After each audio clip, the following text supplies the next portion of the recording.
মার্কিন যুক্তরাষ্ট্রের এই মানবাধিকার প্রতিবেদন থেকে স্পষ্ট হয়েছে।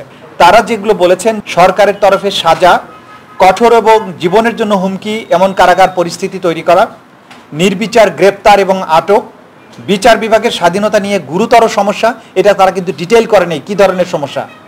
রাজনৈতিক বন্দী আটক, ভিন দেশে থাকা নাগরিকদের বিরুদ্ধে নিপীড়ন, মানুষের ব্যক্তিগত গোপনীয়তা এবং স্বেচ্ছাচারমূলক এবং বেআইনি পদক্ষেপ, ইন্টারনেট ব্যবহারের স্বাধীনতায় গুরুতর বাধা সৃষ্টি, শান্তিপূর্ণ সভা সমাবেশ এবং সংগঠন করার অধিকারের উপরে হস্তক্ষেপ, সুষ্ঠু এবং অবাধ নির্বাচনের মাধ্যমে সরকার পরিবর্তনের জনগণের কোনো সুযোগ না থাকা, রাজনীতিতে অংশগ্রহণের গুরুতর এবং অযৌক্তিক বিধিনিষেধ, প্রতিবন্ধকতা তৈরি, সরকারি খাতে গুরুতর দুর্নীতি এবং দেশীয় ও আন্তর্জাতিক মানবাধিকার সংস্থাগুলোর কর্মকাণ্ডে সরকারের পক্ষ থেকে গুরুতর বিধিনিষেধ ইত্যাদি ইত্যাদি। জানুয়ারি থেকে সেপ্টেম্বর পর্যন্ত এত কিছু, যে মার্কিন যুক্তরাষ্ট্রের ভিসা রেস্ট্রিকশন, নানান ধরনের স্যাংশন, এগুলোর পরেও বিচার বহির্ভূত হত্যাকাণ্ড সামান্য কমেছে।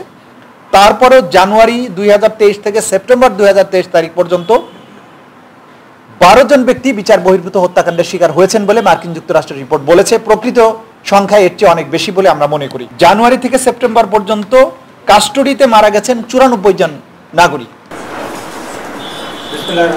প্রিয় সাংবাদিক বন্ধুগণ এবং আপনাদের মাধ্যমে প্রিয় দেশবাসী, আমরা ইতিমধ্যেই জেনেছি যে মার্কিন যুক্তরাষ্ট্রের মানবাধিকার প্রতিবেদন যেটা মার্কিন যুক্তরাষ্ট্রের পররাষ্ট্র দপ্তর যেটা ডিপার্টমেন্ট অফ স্টেটস তারা প্রকাশ করে থাকেন প্রতি বছর। এই 2023 সালের বিশ্বব্যাপী মানবাধিকার কি পরিস্থিতিতে আছে রাষ্ট্রগুলোতে, সেই ব্যাপারে তারা রিপোর্ট যেটা প্রকাশ করেছেন সেটা 22 এপ্রিল তারা প্রকাশ করেছেন। প্রত্যেক বছর বাংলাদেশের ব্যাপারে মানবাধিকার রিপোর্ট প্রকাশিত হয় এবং সেখানে মোটা দাগে বাংলাদেশের মিডিয়াতে যে বিষয়গুলো, মানবাধিকার লঙ্ঘনের যে বিষয়গুলো মোটা দাগে উপস্থিত থাকে, তারা সেগুলোর উপর ভিত্তি করে রিপোর্টটা তৈরি করে। মার্কিন যুক্তরাষ্ট্র যে রিপোর্টটা তৈরি করে সেটা হচ্ছে গোটা বাংলাদেশের মানবাধিকার পরিস্থিতির, আমি মনে করি একটা টিপ অফ দি আইসবার্গ, একটা সাগরে ভাসমান বরফখণ্ডের উপরের অংশটুকু, যে সামান্য অংশটুকু দেখা যায়, সেরকম রিপোর্ট তারা প্রকাশ করেছেন। তার নিচে যেগুলো পত্রপত্রিকা এবং মিডিয়াতে যে রিপোর্টগুলো প্রকাশ করা যায়নি, যেগুলো ভয়ে হোক, নানান কারণে হোক, এই রিপোর্টগুলো প্রকাশিত হয়নি, সেরকম মানবাধিকারের লঙ্ঘনের বিষয়গুলো এই রিপোর্টে কিন্তু স্থান পায়নি। যতটুকু স্থান পেয়েছে ততটুকুর উপরে আমরা আজকে আলোচনা করতে যাচ্ছি। আমরা কেন মার্কিন যুক্তরাষ্ট্রের এই রিপোর্ট নিয়ে আলোচনা করছি? কারণ হচ্ছে, দেখুন, সরকার রাজনীতিকরণের জন্য বলে থাকে যে মার্কিন যুক্তরাষ্ট্রের সাথে তলে তলে তাদের সমঝোতা হয়ে গেছে, মার্কিন যুক্তরাষ্ট্র বিএনপির পক্ষে নাই, মার্কিন যুক্তরাষ্ট্র তাদের পক্ষে চলে গেছে, ইত্যাদি ইত্যাদি নানান কথা বলে। অথচ তাদের সেই মিত্র মার্কিন যুক্তরাষ্ট্র যে মানবাধিকার রিপোর্ট প্রকাশ করেছে বাংলাদেশের ব্যাপারে, সেখানে মোটা দাগে বলেছে যে এইখানে মানবাধিকারের লঙ্ঘনের ঘটনাগুলো ভয়াবহ রকমের। এখানে জোরপূর্বক অপহরণ, সিক্রেট ডিটেনশন, হত্যাকাণ্ড, মামলা, তারপরে জোরপূর্বক ধরে নিয়ে গিয়ে তাকে মিথ্যা মামলায় জড়ানো, সাংবাদিকদের উপরে নির্যাতন, এইসব ব্যাপারে তারা কথা বলেছেন। এই রিপোর্টে উল্লেখযোগ্যভাবে যে বিষয়গুলোতে বিশেষভাবে কথা বলা হয়েছে, এত লম্বা তালিকা, সেখান থেকে আমি কয়েকটা শুধু একটু পড়ে দিতে চাই। তারা যেগুলো বলেছেন যে বিচার বহির্ভূত হত্যাকাণ্ড সহ বিচার বহির্ভূত হত্যা, গুম বা নির্যাতন, নিষ্ঠুরতা, অমানবিক এবং মর্যাদাহানিকর আচরণ, সরকারের তরফে সাজা, কঠোর এবং জীবনের জন্য হুমকি এমন কারাগার পরিস্থিতি তৈরি করা, নির্বিচার গ্রেপ্তার এবং আটক, বিচার বিভাগের স্বাধীনতা নিয়ে গুরুতর সমস্যা। এটা তারা কিন্তু ডিটেইল করে নেই কী ধরনের সমস্যা।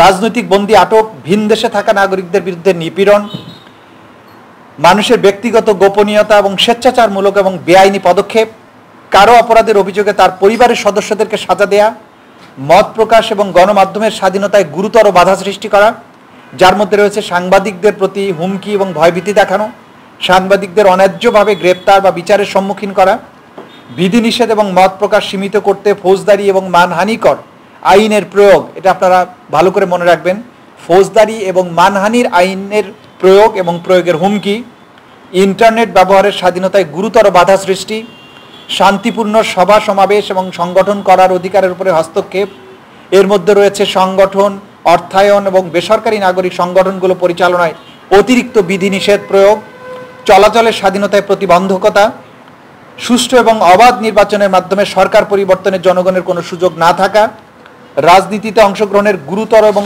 অযৌক্তিক বিধিনিষেধ, প্রতিবন্ধকতা তৈরি, সরকারি খাতে গুরুতর দুর্নীতি এবং দেশীয় আন্তর্জাতিক মানবাধিকার সংস্থাগুলোর কর্মকাণ্ডে সরকারের পক্ষ থেকে গুরুতর বিধিনিষেধ ইত্যাদি ইত্যাদি।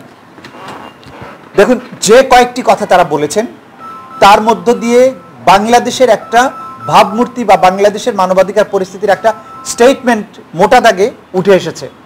অথচ বাংলাদেশ এই রাষ্ট্রটি কেমন হবে, তার ক্যারেক্টারটা কি হবে, বৈশিষ্ট্যটা কি হবে, বাংলাদেশের সংবিধানের আর্টিকেল 11 অর্থাৎ 11 নম্বর অনুচ্ছেদে খুব ক্লিয়ারলি বলা হয়েছে যে এটা একটা ডেমোক্রেটিক রাষ্ট্র হবে, এখানে গণতন্ত্র থাকবে, মানবাধিকার থাকবে, মানব সত্তার প্রতি মর্যাদা থাকবে। রাষ্ট্রের এক লাইনে যদি ডেসক্রাইব করতে বলা হয় যে বাংলাদেশ নামক রাষ্ট্রটি কি, এইটা বাংলাদেশের মুক্তিযুদ্ধের মাধ্যমে অর্জিত যে রাষ্ট্র, সেই সংবিধানে এটা খুব ক্লিয়ারলি ডিফাইন করা হয়েছে। সেই রাষ্ট্রটির আজকে 53 বছর পরে এসে রাষ্ট্রের কি চেহারা, সেটা মার্কিন যুক্তরাষ্ট্রের এই মানবাধিকার প্রতিবেদন থেকে স্পষ্ট হয়েছে। এইখানে দেখুন যে ব্যাপকভাবে মানবাধিকার লঙ্ঘনের ক্ষেত্রে দায় মুক্তি দেওয়া হয়েছে।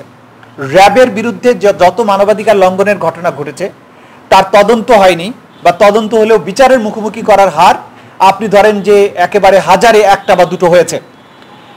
জানুয়ারি থেকে সেপ্টেম্বর পর্যন্ত এত কিছু যে মার্কিন যুক্তরাষ্ট্রের ভিসা রেস্ট্রিকশন, নানান ধরনের স্যাংশন, এগুলোর পরেও বিচার বহির্ভূত হত্যাকাণ্ড সামান্য কমেছে।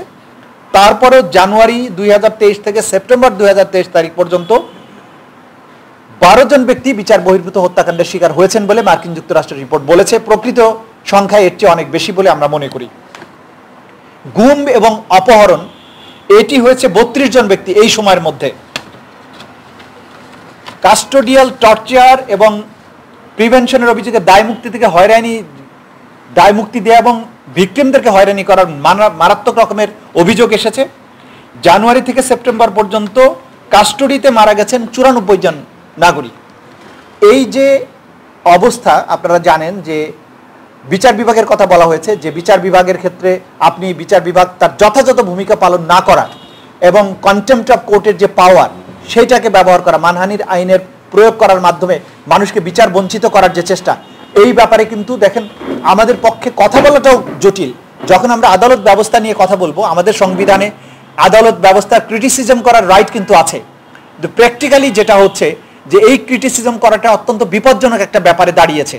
আপনি যদি এমন কোনো মামলার বিষয় নিয়ে কথা বলেন যেটা নিয়ে যদি আদালতের কোনো অব্যবস্থা থাকে, আদালতের কোনো রায়ের ব্যাপারে কোনো যুক্তিসঙ্গত ক্রিটিসিজম থাকে, সেটাও কিন্তু করা যায় না, কারণ তখন বলে সুপ্রিম কোর্টে যান। আবার সুপ্রিম কোর্টে যখন রায় হয়ে যায় তখন আর কথা বলা যায় না। কিন্তু দুনিয়ার ইতিহাসে সুপ্রিম কোর্ট জাজমেন্ট দিলেও সেই জাজমেন্ট হয়তো সবার জন্য বাধ্যকর, কিন্তু সেটার যদি ক্রিটিসিজমের কোনো কিছু থাকে সেটা কিন্তু নাগরিক হিসাবে করার সুযোগ বা অধিকার মানুষের থাকে। কিন্তু বাংলাদেশের ক্ষেত্রে কিন্তু সেই সুযোগ আমরা পাচ্ছি না, কারণ সেটা করাটা বিপজ্জনক হয়ে যায়। এইভাবে একটা রাষ্ট্র, আমরা বারবারই যেটা বলার চেষ্টা করি যে রাষ্ট্রে তারা বলে যে আমরা বাংলাদেশ উন্নত রাষ্ট্রের কাতারে চলে গেছে, বাংলাদেশের সব কিছুর